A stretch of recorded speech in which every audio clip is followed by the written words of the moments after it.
Hi everyone, কেমন আছো তোমরা? শ্বশুরবাড়িতে বেশ কিছুদিন থেকে বিয়ে বাড়ি কাটিয়ে এখন এসেছি বাবার বাড়িতে। তো দেখো, এই যে সন্ধ্যাবেলা এখন মাম্মামকে খাওয়ানোর টাইম, আর এখানে সন্ধ্যাবেলা সিরিয়াল চলছে বাবা মায়ের। কিন্তু বাবা আমাকে এখানে সাহায্য করছে কি করে জানো? এই যে মাম্মামকে একটু ভোলাতে। এদিকে আমার শরীর ভীষণ খারাপ, বেশ ঠান্ডা লেগেছে, জ্বর সর্দি, আর এদিকে মাম্মামকে খাওয়ানো মানে এক যুদ্ধের সামিল। তাই আর কি বাবা একটু ওকে ভুলিয়ে সাহায্য করছিল। তারই মধ্যে ভাই এসে হাজির। ভাই এসেছে আমার সাথে, আর স্পেশালি তার ভাগ্নির সাথে দেখা করতে। কিন্তু হঠাৎ করেই ভাই আর কি এই যে টুপি জ্যাকেট পরে আসাতে মাম্মাম একটু ভয় পেয়ে গেছে। তারপর বসে গেছি দুজন আড্ডা মারতে, আর সাথে ছিল ঝালঝাল রোল। এই সন্ধেবেলা শীতের টাইম, আর তাতে ঝালঝাল রোল, বেশ সন্ধেটা জমে গেছিলো।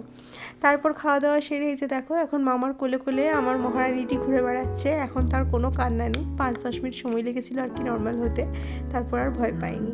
তারপর তাকে বসিয়ে দিয়েছি তারই কিছু জিনিসপত্রের প্যাকেট নিয়ে, সেগুলি নিয়ে এসে খেলাধুলা করতে বেশ ব্যস্ত।